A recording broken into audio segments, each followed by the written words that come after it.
we've been living in an RV for 5 stinking years. And if you were to come up to us on the side of the road and ask us, yo, what's your best 27 tips to live in an RV or travel, make life a little bit easier? Well, guess what? You're about to find out. Welcome back to Happily Ever Hanks. And if you're new here, our channel provides a slew of information related to RV living, and we bring it to you in an entertaining way. That's a warning. I am just so excited. Let's jump right into the first one. When you're dumping your tanks for the first time, or even if you've been doing it multiple times, do yourself a favor and test your connections by pulling the gray tank first. Normally, you don't empty your gray tanks before your black tanks. You do that after, but just to make sure that all the connections are completely secure, give it a little let her rip on that valve. Make sure it's flowing nice, shut it, and now you're good to start. When getting ready to move your RV, make sure you're always checking your slides before you actually move them in and out. I can't tell you how many times we've actually walked into the RV and realized, had we not checked, we could really jack some stuff up in here. Chairs, pictures, toys, rugs, you name it, it's gonna get caught up in those slides if you're not on top of it, so make sure you check it. Get in the situations of backing up your RV at a campground, don't stress it. If you need to, get out and look. I don't know how many times I personally have felt stressed, like I'm on some sort of time crunch, everyone's waiting on me, nobody cares. Get out, look, make sure you're not gonna do any damage to yourself or your rig, and then you'll be good to go. Sometimes I'll tell him, hey, I don't know what you're gonna do here, so can you just get out and look? And I'm glad we did. Leaving the RV for the day and you're nervous about a flood, do yourself a solid and just turn off the city water connection so you don't have to worry about a situation like that happening. If you shut it off at the spigot and you don't have any running water, no flood's gonna take place. Take it from us, I think the biggest cause for concern when it comes to damaging an RV is water itself. Ooh, water and RVs are just, don't go there, girlfriend. Kill the source and have some peace of mind. Everybody gets into this lifestyle and is like, where's all the hot water? I hear you. If you are looking to cut down the time it takes to reheat your hot water, consider flipping on the propane and the electric at the same time. Good one. It's not an instant heater situation, but it does help. These RVs can be really rockin', if you know what I mean. So help decrease this by actually utilizing things like chocks. Our biggest one is we use those Zach chocks in between the tires. They stabilize you from forward to back motion, like it's locked in tight. Yes. We also like to wedge blocks underneath our stabilizers, and I've seen people with travel trailers do the same with their scissor jacks. Check all your tire pressures the morning of leaving rather than doing it the night before. Don't take shortcuts. Temperatures fluctuate overnight, so you may have a tire pressure at nighttime of this, and then you wake up in the morning and it's actually this. A good rule of thumb is colder temperatures create lower pressures within the tire and hotter temperatures create higher pressures within the tire. Ooh. So check it before you actually take off for the day so you know you're actually according to the standard of what's listed on the tire. Are we going a little too fast for you?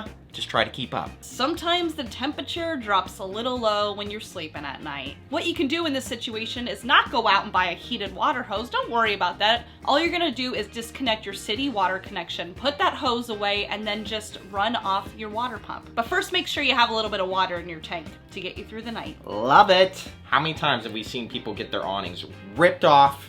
I just learned where the term awning came from. When the winds just go and take your awning, you go out and you're like, ah. Whether you're going to sleep at night or you're leaving for the day, don't leave the awnings out. They're like children. You can't leave them unattended. We're flying away, Dorothy. Ooh. Where's Toto? During travel days, when you're actually towing your RV, there's a thing called a 7-way pin, which basically controls your trailer brakes and your trailer lights. If you pull over for the night and you do not unhook your 7-way pin, your tow vehicle battery will continuously be drained. So we recommend that you unhook it, but the biggest tip is make sure it's actually re-engaged before taking off. We did this one time and we traveled down the road for a couple hours and boy oh boy, we didn't have trailer brakes or lights. Wow.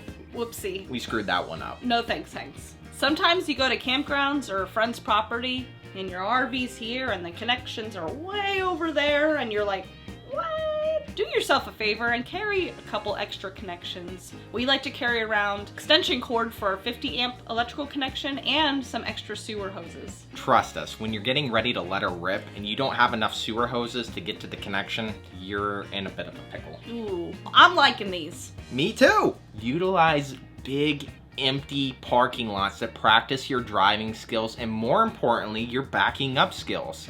Go to Walmart where no one is, out in the desolate areas of the parking lot. Take the time to practice while you can before you actually get to the campgrounds. Practice those big swings and the backing up and all that fun stuff. Hey, you're not gonna hit anything out there. Hopefully. Yes. Do your darnest bestest to not show up to your destination with full bladders and empty stomachs. What we like to do is find a rest stop about an hour before our destination. We empty them bladders, we get a snack, so we show up to the campground like this. So that you're not hangry. Am I right or am I right? Because I'm the one that gets hangry. You're always right. Who are you waving at, by the way? Oh, this next tip could save you thousands of dollars. It's a little bit cringy, if I may say so myself. You get some overzealous neighbors, friends, family that come up to you while you're unhooking or hooking back up. Just stop. Give them your full attention and then go back to what you were doing. This is no place for multitasking. You got ants in your pants? It is oh so too common to find ants running around your RV. But if you don't want them to be living the RV life with you, here's what you can do. We got something called taro ant bait, gel liquid that they are attracted to, but once they take it back to their colony, it kills them. I've also heard of diatomaceous earth soil. People say that you can actually find it in the gardening section. Oh. And it helps to cut down on their exoskeleton. I don't know, this is very scientific. Give it a whirl. You are hooked up and ready to hit the road, but you gotta do that final walk around. Heck, maybe do 2 final walk arounds. You can never do enough walk-arounds because you might be missing something you left hooked up to the water, or you might see that a jack is still down, or the door's open. Ugh. Ask us how we know. Yeah, because it's happened to us. Yeah. Finding yourself in pickles out on the road with your RV, utilize mobile RV repairmen rather than the actual dealerships. You'll actually get things addressed much more quickly, and sometimes it's a little more affordable. Mobile techs, they're very knowledgeable people. And some of the minor repairs, or even major, they will offer you guys suggestions that you may not have thought of in the first place. And you don't have to pack up your RV and be out of it while it gets repairs. Ask us how we know. Yeah, happen again. When you're loading up your RV for travel, you're loading up for the first time, make sure you place the heavier stuff in the front of the rig versus the back, you know, because of like weight distribution and all that fun stuff. Cut down on some of that trailer sway, because if you put the heavy loads towards the back, your trailer's gonna be like, woo, and you don't want that down the road going 60 miles an hour. You know when you get to the campground, you plug in and you finally get the ACs pumping because you're like, well, something to help cool down your rig a lot faster.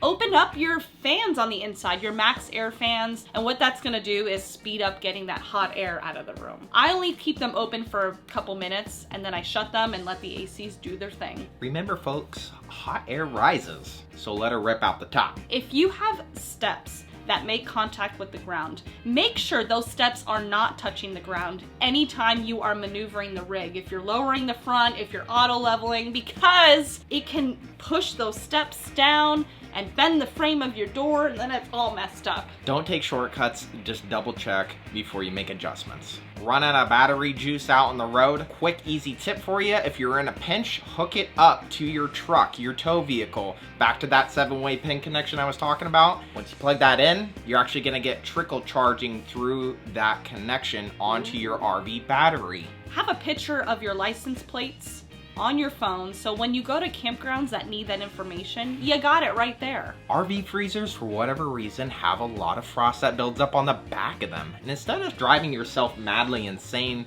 by chipping away or using a hair dryer, utilize chintzy cutting boards. Place them on the back there, and then the frost will build up on that cutting board, and all you gotta do is peel it away, and you're good to go. You know, the best time to know the total length and the height of your rig is usually when you're driving. Measure the total length of your rig and your height when you're fully connected to your tow vehicle. Sometimes campgrounds will ask you this before you arrive there. What's your length? Sometimes you'll get to bridges, and you're like, oh sh*. We spent hours trying to diagnose and figure out, why are we not getting any battery power? Lights aren't working, slides aren't working. Do yourself a favor and save some time. Go and check to see if anyone accidentally bumped the battery disconnect switch. If there's one thing you listen to us about, don't unhook your RV until you look. We continue to do this. It just happened last week. Do we follow our own advice? No. That's why we make these videos, so we can go back and rewatch them. How many times have we had to rehook back up, repark the camper, all because we're off just by this much of the electrical cord? It's just so much fun. RV life, baby. Just look before you unhook. Not sure where to put some items on travel days because it doesn't fit in a cabinet? Especially large, valuable ones. Camera equipment, computers, guitars. We throw a ton of stuff on the bed. Mostly because it's in the front of the rig, it's not gonna be bouncing around as much and it keeps it safe. Write that one down. Put that one in your back pocket. And while you're placing that one in your back pocket, check out these other videos right here because we have so much other stinking content you need to go back and catch up on. And we're gonna see you next Thursday. Peace out. Bye guys!